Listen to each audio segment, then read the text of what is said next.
Good morning. Saturday, it's May 21st.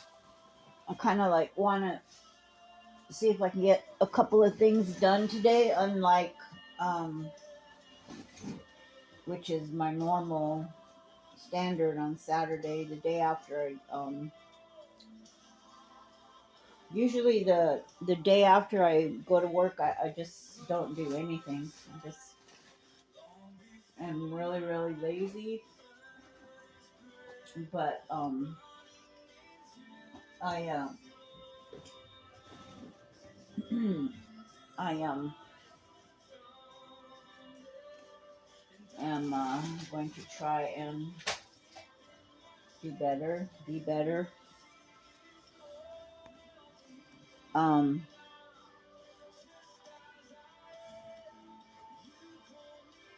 so I got my driver's license yesterday. I was just screaming. I was outside. I was just yelling around. I was so excited. Wow. Um,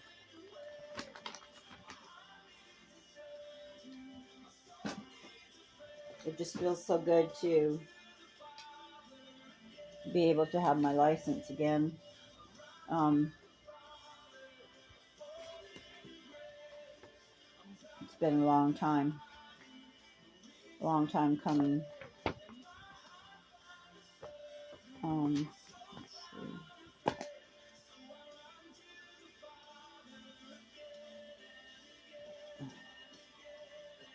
13 years I went without a driver's license.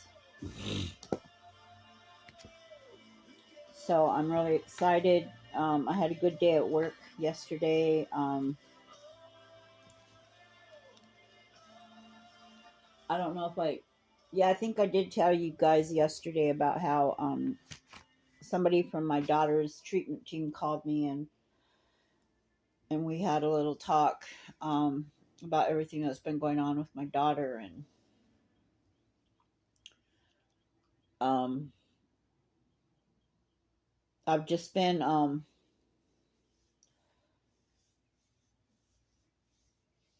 I'm functioning and everything, doing everything as I normally do. It's just been weird, It's kind of been like I don't know. It kind of feels like I'm driven, like I'm being driven by something, some kind of force, another than me. I mean, kind of like almost out of body because I'm so traumatized and so stressed and so worried. My therapist was trying to tell me that I'm depressed. I said no. I said it's not depression. I go it's stress. It's just stress and worry. Because this is I think that I have to say that this is probably the worst that I've ever been through with my little girl.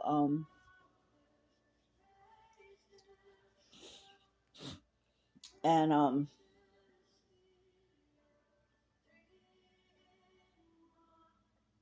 I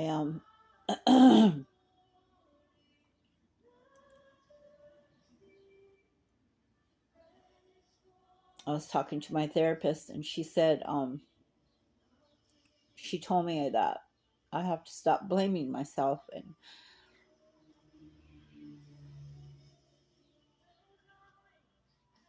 just stop with all the guilt tripping on myself. But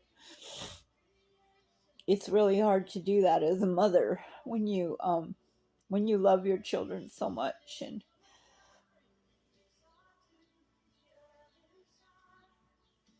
I was talking to one of my kids.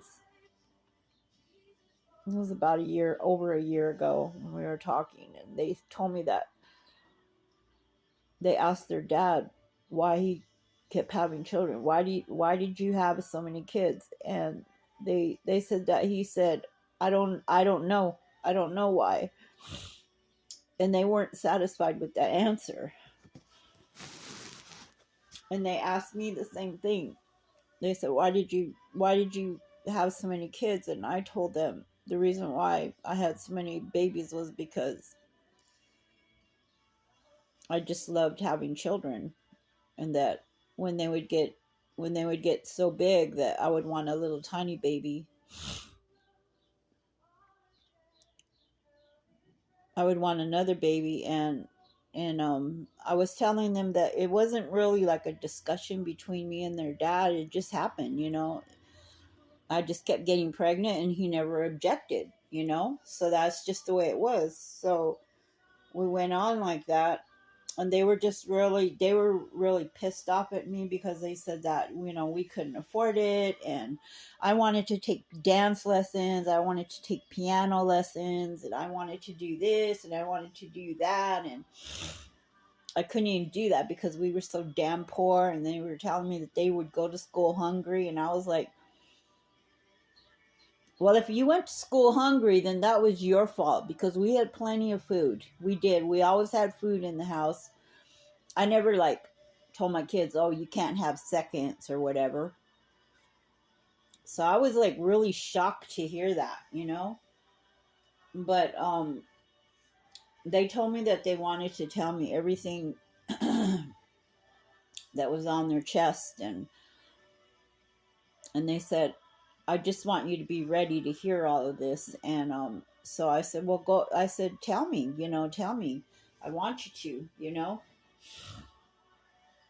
But then they got drunk a couple of times after that, two separate occasions. They got drunk, and then they just went overboard and was yelling at me, and just just taking it to the extreme. And that's when I got upset, and I said, you know what, you don't need to be telling me all this stuff. You should be telling this to your therapist, not to me. You're telling the wrong person. So so that's why I just carry a lot of guilt. I know that I can't go back and I can't change anything. And I was telling my therapist that that's one of the reasons why it's so hard for me to accept everything, is because I know that I can't change anything. I can't go back and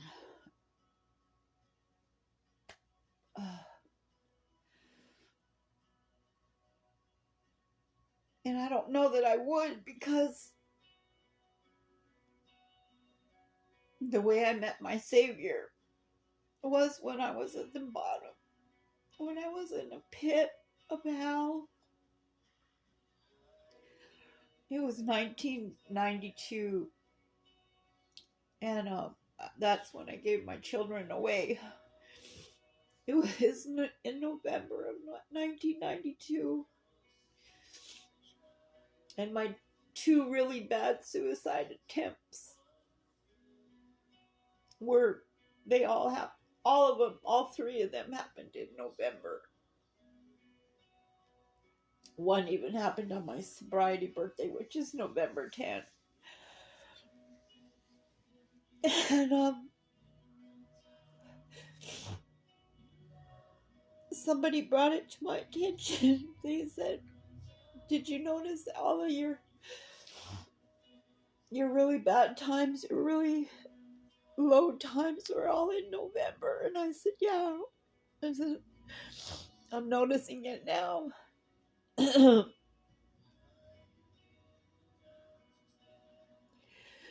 But what ended up happening was, I had given my children to their dad, and I ended up on the streets at Echo Park.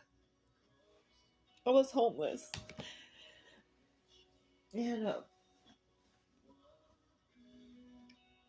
the guy that my mom married, her last husband, he raped me. He raped me.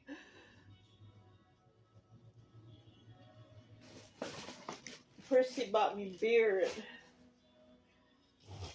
I was sitting in a chair. He got down on his knees in between my legs. He was trying to kiss me, and he was forcing himself on me, and he raped me. And the next day he gave me like $20 or $25, and he goes, I'm sorry, and he said that won't happen again. And I had to move out. And so that's when I went to the street. And I met his cousin on the street. His cousin was homeless. His name was Hector. And Hector and I started going out, and we were homeless together. And he's the one who told me about Victory Outreach, because he used to go there all the time to their rehab homes. He burned this woman called Mary. He took her drugs, and this guy came down there. I don't know if that was her son or what, but he had a knife, and he sliced Hector's neck on the side. He moved just in time, so it just like it scratched his neck. It was like a bad scratch, you know. And that was the night that he hit me. It's the only time in my life I've ever seen stars. That really does happen, you guys. You know, you get hit so hard you actually see stars. And he broke my glasses. And I guess the next day when he sobered up, he felt so bad that he hit me that he went into a store that he always used to go in. He used to boost Tylenols and then sell them, and that's how we would get our money to buy beer.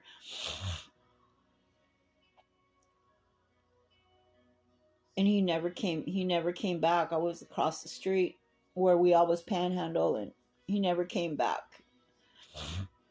They ended up arresting him. So I was on the streets by myself for about 2 or 3 weeks. It was so hard. When he got out of jail, that day I was pretending to drink, but I wasn't drinking. I was sitting with a bunch of guys that I normally party with, and we were sitting there, and they were passing me the bottle, and I was tipping it like I was drinking, but I wasn't. I was telling God, I said, I'm tired. I don't want to be out here no more. I just want to go into the rehab home that Hector told me about.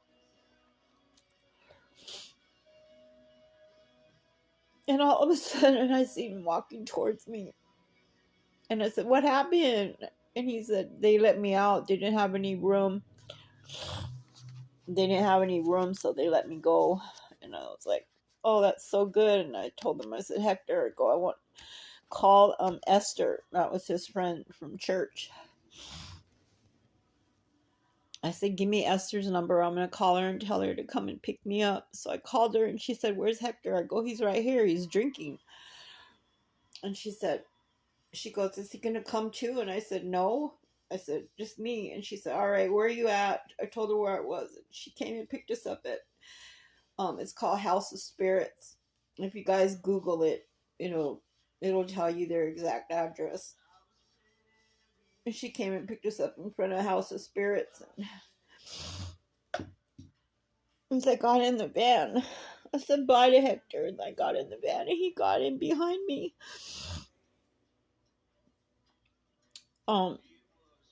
Went to Esther's house. I stayed there 1 or 2 nights, and then I went. She got these 2 guys. Their names were James and John. And they drove me to the women's home. It was on a Saturday.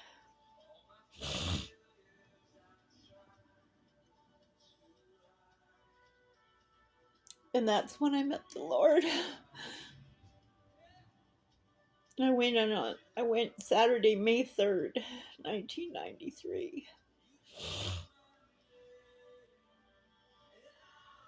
Went to church.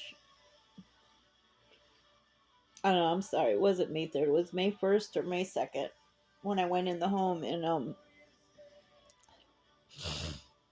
let me see, hold on a second. I'll tell you for certain, because I remember the day I got saved was May 9. So 9. Yep, it was May 1st. It was May 1st.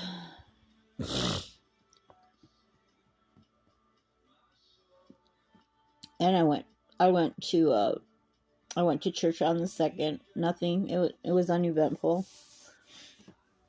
Monday came, May 3rd came, and Jesus started talking to me. I could hear his voice.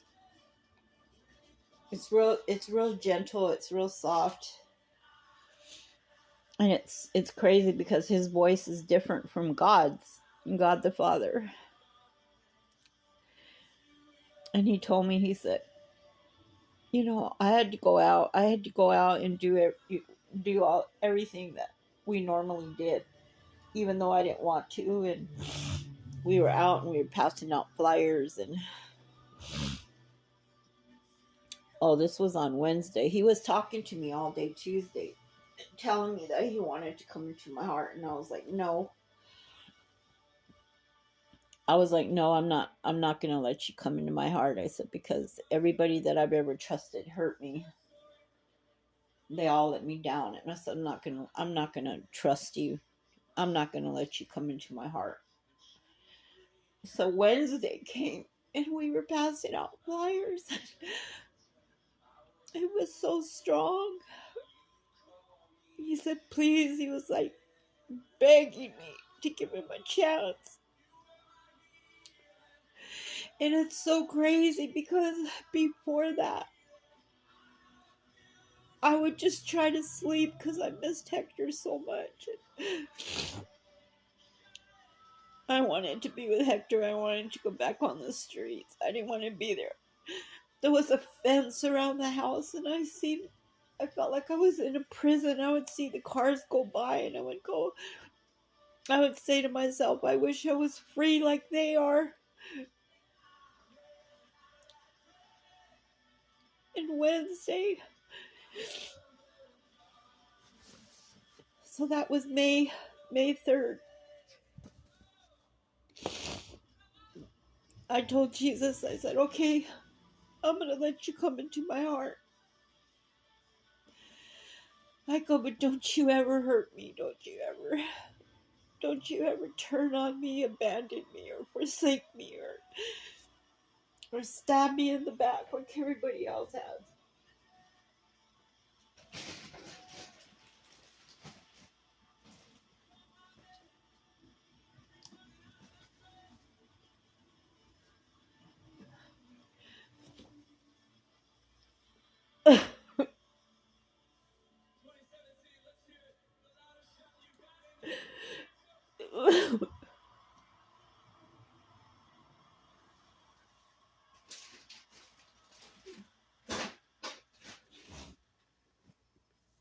Sorry, I was eating this stuff and I was sitting here choking on these peanuts that were in there. It's like a mix that Joy gave me from work. I need to put her in my prayer list. I'll do that today, but yeah, so when I said yes to him, all of a sudden,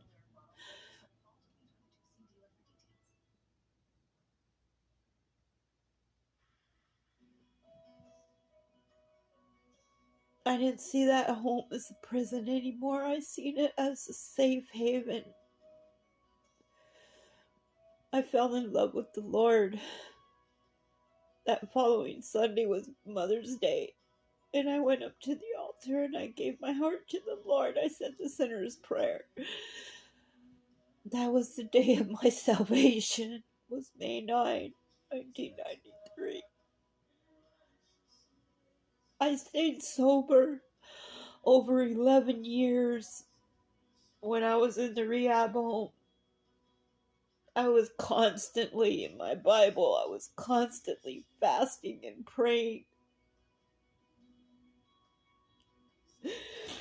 I was known for that in the home.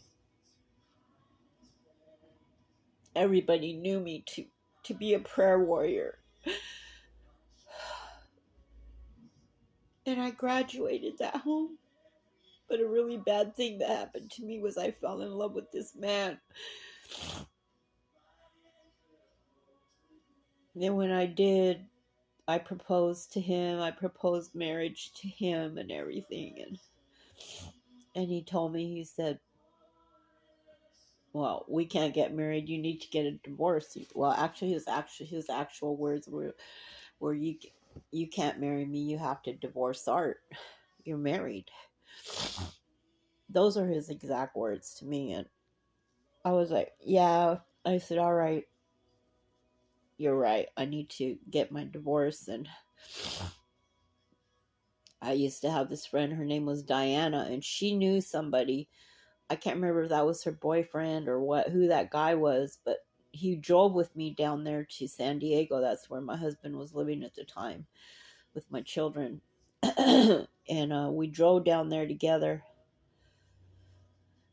And he went and served my husband the papers, and he came back to the car, and he said he wouldn't take them. And I said, "Oh," I said, "So what'd you do?" He said, "Well, I just threw them on the ground." He said, "I just left them on the ground, and I told them they're on the ground."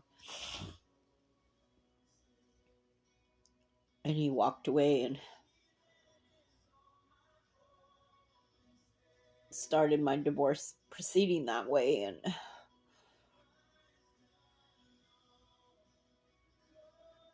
so then we started meeting. We had to meet. Well, he got an attorney right away, so I got a letter from his attorney, and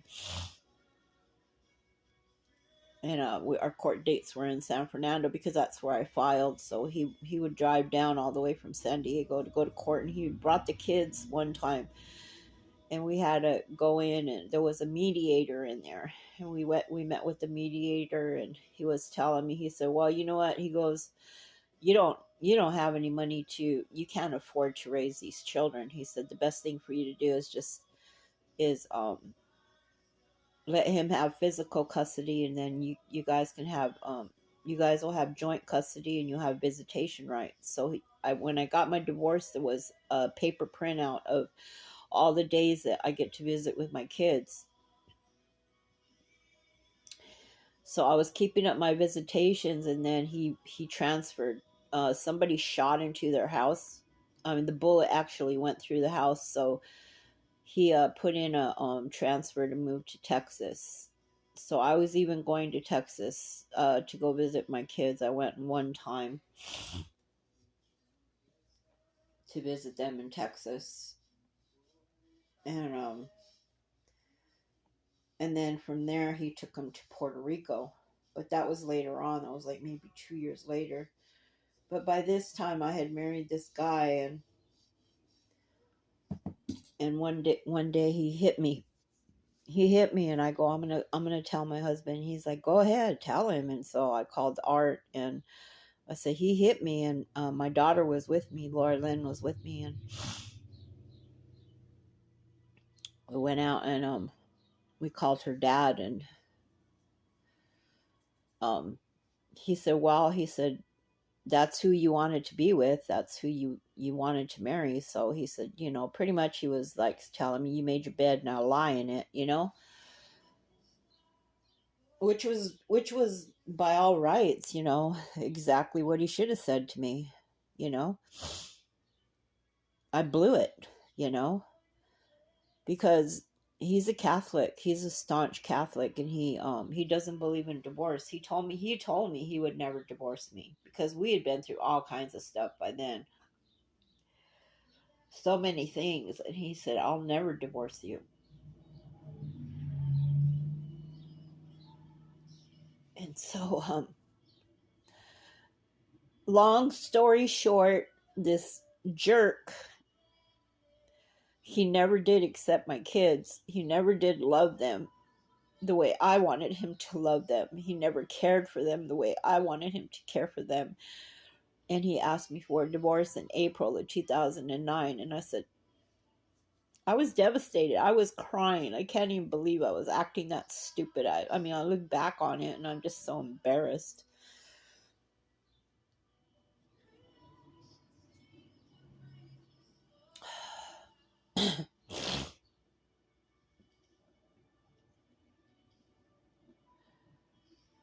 And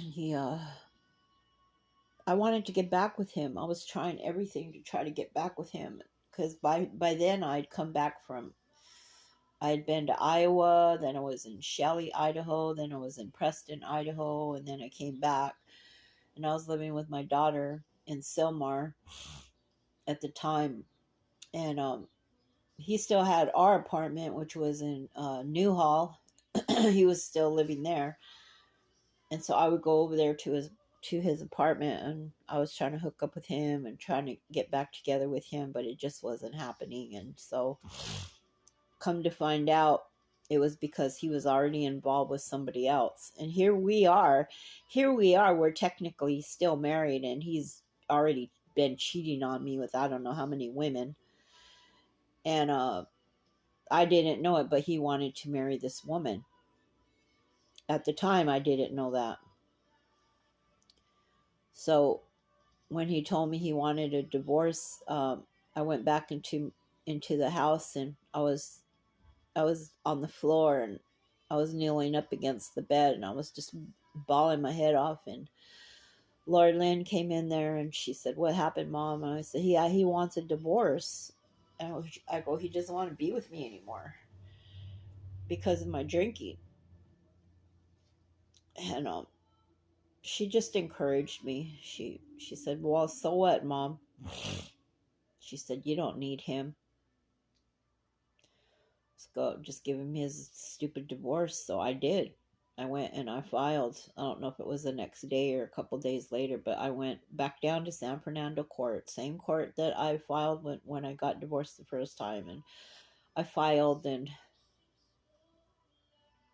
our divorce was final in October of 2009. October 26th, it was final.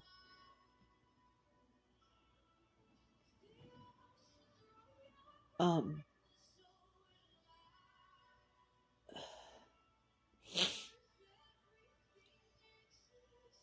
and I regret it. I regret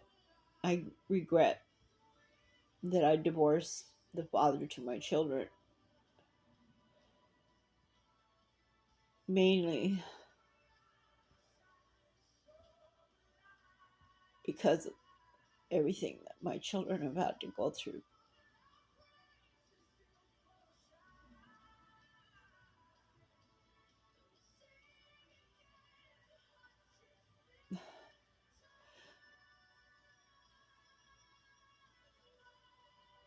All of the pain and everything.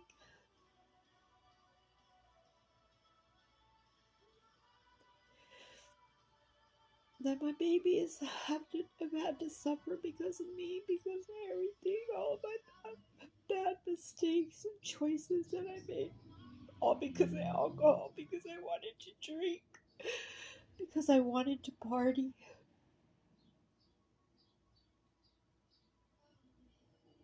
But you know what? God is so good. The time that I was the worst was in Utah. And if you want to know how bad it is, how bad it was, ask my babies. They'll tell you how bad I was. It was so bad. It was so bad that I called up Art, and I said, "Art, come and get the kids." And he said, "I'll leave on Saturday." This was a Tuesday or a Wednesday. I said, "No."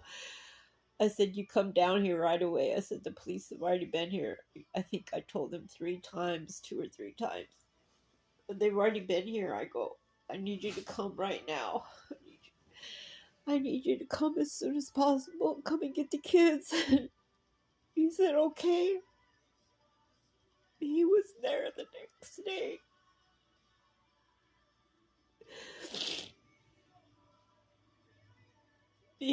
He bought a Hyundai when my mom got killed. I gave him I can't remember if I gave him $3,000 or $5,000. My mom had insurance policy, and I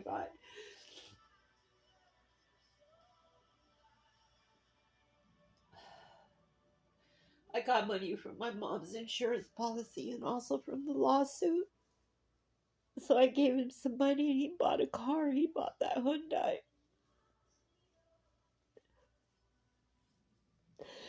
But before that happened, I was going to church. I was taking my children to church, and we were doing really good. We had a 2-story, 4-bedroom condo, 4 bedrooms. Now all the bedrooms were upstairs. It was really nice, and I was only paying $35 a month rent, and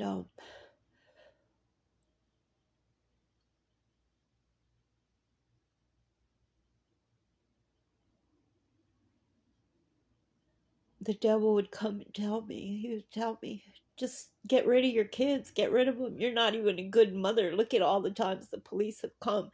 Look at what you're doing. Look at all the shameful things that you're doing right now. You're disgusting. Your kids don't need you. You're not a good mother. And he convinced me that, yeah, the best thing for me to do is to get rid of my children. So their dad came and picked them up. They hardly could take anything because the car is so small. You have to fit 7 kids in that car. So after my babies left, I remember I always used to complain and get mad about cleaning. I was like, man, I'm always cleaning, I'm always cleaning, because that's just how I was. I I tried not to make my kids do. I never gave my kids chores. I would do all the laundry, and I would be the one to do all of the chores and everything, because I never wanted my kids to feel like slaves, because I used to when my mom used to have us work so hard. And I said, when I have children, I'm not going to make my babies work.